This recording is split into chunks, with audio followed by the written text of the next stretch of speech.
लाहौर के एक आधुनिक इलाके में फराह अपनी माँ और बहन भाइयों के साथ रहती थी। उसके घर के पास एक क्रिकेट ग्राउंड था जहाँ रोज क्रिकेट मैच होते थे। ग्राउंड के साथ टी जना नाम की एक जगह थी और वहीं पास से ट्रेन की पटरी गुजरती थी जहाँ हर थोड़ी देर में ट्रेनें दौड़ती थीं। वो रोजा तो रखती मगर सारा दिन मोबाइल पर लड़कों से बातें करने और गाने सुनने में गुजार देती। घर का कोई काम न करती और जब वालिद समझाते तो मजाक में टाल देती। रोजा रखना ही बहुत बड़ा काम है, बाकी सब फजुल है। उसकी माँ भी ऐसी ही थी, दौलत को सबसे ज्यादा अहमियत देने वाली, शौहर और नेक बेटे को दबाने वाली और बेटियों को आजाद छोड़ने वाली। फराह की बहन भी उसी की तरह थी। इन दोनों को न रोजे की कदर थी न इबादत की, मगर जब घर वाले देखते तो फराह इबादत का झूठा ड्रामा करने लगती। तस्बीह हाथ में लेकर बैठ जाती ताकि सब यही समझें कि वो नेक है। फराह का बाप एक मेहनती मजदूर था जो सुबह काम पर चला जाता और रात को थका हारा घर लौटता, मगर जब वो आता तो बीवी उसके साथ नौकरों जैसा सलूक करती। वो खाने के लिए कहता तो वो तंजियां कहती, इतनी मेहनत करते हो फिर भी शिकायतें करते हो, खुद जाकर खा लो। जब वो अपनी मेहनत की कमाई घर लाता तो बीवी जबरदस्ती उसके हाथ से पैसे छीन लेती और पूछती, पूरे पैसे कहाँ हैं? एक एक रुपए का हिसाब दो। अगर शौहर कुछ पैसे अपनी जरूरतों के लिए रख लेता तो वो चीखने लगती, ये पैसे मेरे हैं, तुम्हें अपनी कमाई रखने का कोई हक नहीं। दो भाई, एक माँ का गुलाम, दूसरा बाप की तरह मेहनती फराह के दो भाई थे। बड़ा भाई जो हमेशा माँ की बात मानता था, उसकी हर बात पर यकीन करता और घर की हर खबर जाकर माँ को बताता। अगर बाप या साजिद कोई बात करते या कोई रिश्तेदार आकर कुछ कहता तो वो फौरन माँ को जाकर खबर दे देता, अम्मी अब्बा ने आज ये कहा, साजिद ने ऐसे बोला, फलां रिश्तेदार ने ये कहा। माँ को उसकी यही आदत पसंद थी और वो उसे सबसे ज्यादा चाहती थी। लेकिन इस बड़े भाई को एक और जुनून था, क्रिकेट। वो हर वक्त क्रिकेट में गुम रहता, जहाँ जाता क्रिकेट क्रिकेट, बस क्रिकेट ही उसकी जिंदगी थी। घर में रहता तो टीवी पर क्रिकेट, बाहर जाता तो दोस्तों के साथ क्रिकेट, और अगर माँ उसे कोई काम कहती तो उसका एक ही जवाब होता, पहले मैच पूरा कर लूं फिर देखता हूँ। दूसरा भाई साजिद जो फराह से कुछ साल बड़ा था, अपने बाप की तरह मेहनती था, रोजाना मजदूरी करता, रात को थका हारा घर आता। वो न माँ का लाडला था न बहनों की तरह आजाद, बल्कि जिंदगी की सख्तियों का सामना कर रहा था। साजिद का निकाह हो चुका था और जब वो रात को आता तो थोड़ा सा वक्त निकालकर अपनी बीवी से मोहब्बत से बातें करता, मगर माँ को ये भी बर्दाश्त न था। वो तंज के तीर चलाती,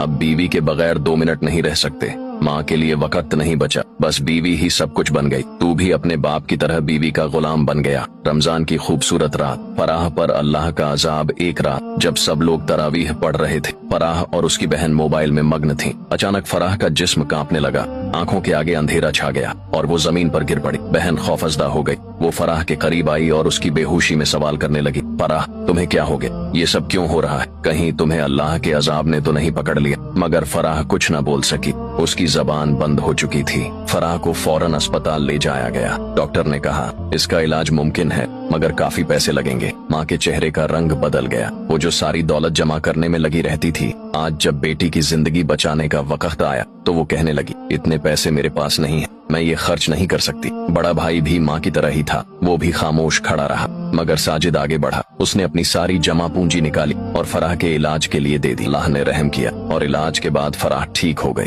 आंख खुलते ही उसकी आंखों से आंसू जारी हो गए। वो रोती हुई साजिद के गले लग गई और रोते रोते कहने लगी, भाई मैंने बहुत गुनाह किए हैं, मैंने बहुत गलत रास्ता इख्तियार किया, मैं अल्लाह से माफी मांगना चाहती हूँ। अब वो मोबाइल छोड़ चुकी थी, मौसीकी और गाने छोड़ चुकी थी, लड़कों से बातें छोड़ चुकी थी और दिल से तौबा कर चुकी थी। वो माँ के पास गई और कहा, अम्मी अल्लाह ने मुझे दूसरा मौका दिया है, आप भी अपनी गलतियों से तौबा कर लें, पैसों की मोहब्बत छोड़ दें, अल्लाह की मोहब्बत इख्तियार कर लें। रमजान हमें सिखाता है कि गुनाह पर पर्दा डालने से कुछ नहीं होता। अल्लाह सब जानता है, लेकिन जो दिल से तौबा करे अल्लाह उसके लिए रास्ते खोल देता है। तौबा का दरवाजा बंद होने से पहले लौट आना ही असल कामयाबी है।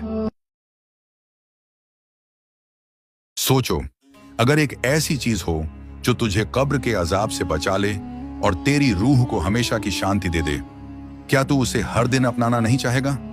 वो है सूरह अल मुल्क। रसूलुल्लाह ने फरमाया, यह सूरह अपने पढ़ने वाले की सिफारिश करती है, यहां तक कि उसे कब्र के अजाब से बचा लेती है। कब्र का अंधेरा हो या आखिरत का सफर, ये सूरह तेरे साथ खड़ी होगी, तेरे लिए बोलेगी, तेरे लिए रोशनी बन जाएगी। हर रात सोने से पहले सूरह मुल्क पढ़ ले, क्योंकि यह सिर्फ तिलावत नहीं, ये तेरी रूह की सुरक्षा है, तेरी कब्र की ढाल है, तेरी आखिरत की अमान है। सूरह मुल्क पढ़ने की आदत बना, क्योंकि यह आदत तेरी हमेशा की राहत बनेगी। व्यापारी गुस्से से बोला, आज मैं अपना कर्ज लिए बिना हरगिज वापस नहीं जाऊंगा। गरीब ने बेबसी से कहा, मेरे पास सिर्फ यही कुत्ता है, तुम इसे ले जाओ, जब कर्ज पूरा हो जाए तो वापस कर देना। व्यापारी ने सोचा कि खाली हाथ जाने से बेहतर है यह कुत्ता ही ले जाऊं। वो कुत्ते को साथ लेकर अपने घर रवाना हो गया। उसी रात व्यापारी के घर चोर घुस आए। अंधेरे में वे कीमती सामान चुराने ही वाले थे कि कुत्ता जोर जोर से भौंकने लगा। शोर सुनकर व्यापारी जाग गया और चोर तुरंत भाग निकले। व्यापारी ने कुत्ते को मोहब्बत से देखा और कहा, तुमने मेरी जान और माल बचाकर अपना कर्ज चुका दिया है, जाओ तुम आजाद हो। कुत्ता खुशी खुशी दौड़ता हुआ अपने असली मालिक के पास वापस आ गया, मगर जैसे ही मालिक ने उसे देखा तो गुस्से से बोला, मैंने कहा था जब तक कर्ज पूरा ना हो वापस मत आना, तुम्हें मर जाना चाहिए था, मगर यहां ना आते। चंद लम्हों बाद वही व्यापारी वापस आया और बोला, तुम्हारा कुत्ता वाकई अनमोल है, इसने मेरा बहुत बड़ा नुकसान होने से बचा लिया, अब तुम्हारा कर्ज पूरी तरह अदा हो चुका है। ये सुनकर गरीब खुश हुआ और फौरन कुत्ते के पास पहुंचा, मगर तब तक बहुत देर हो चुकी थी। कुत्ता अपने मालिक की सख्त बातें बर्दाश्त ना कर सका। उसकी आंखों में आंसू थे, वह मर चुका था। एक छोटी सी नेकी कैसे जिंदगी बदल सकती है, जानने के लिए ये कहानी जरूर सुने। एक मर्तबा का जिक्र है कि एक नेक दिल ताजिर का एक गुलाम था जो निहायत ईमानदार और मेहनती था। एक दिन ताजिर ने गुलाम को रकम देकर बाजार भेजा ताकि वो कुछ सामान खरीद ले। गुलाम बाजार गया, सामान खरीदा और बाकी रकम लेकर वापस आ गया। रास्ते में उसने देखा कि एक गरीब आदमी बौका बैठा है। गुलाम को इस पर रहम आ गया और उसने अपनी जेब से कुछ पैसे निकालकर इस गरीब को खाना खिलाया। जब वो मालिक के पास पहुंचा तो ताजिर ने उससे पूछा, क्या तुमने तमाम रकम वापस ले आई? गुलाम ने ईमानदारी से जवाब दिया, जी हां, लेकिन मैंने अपनी जेब से एक भूखे को खाना खिलाया। ताजिर बहुत खुश हुआ और कहा, जो कुछ तुमने अल्लाह की राह में दिया वो जाये नहीं होगा, बल्कि अल्लाह तुम्हें उसका कई गुना बदला देगा। चंद दिन बाद अचानक उस ताजिर का कारोबार पहले से ज्यादा तरक्की करने लगा। नफा बढ़ता गया और वो पहले से ज्यादा खुशहाल हो गया। वो समझ गया कि ये सब इस गुलाम की नेकी की बरकत से हुआ है। नतीजा, अल्लाह की राह में दिया हुआ कभी जाये नहीं जाता। जो दूसरों की मदद करता है, अल्लाह उसे दुनिया और आखिरत में बेहतरीन बदला अता फरमाता है।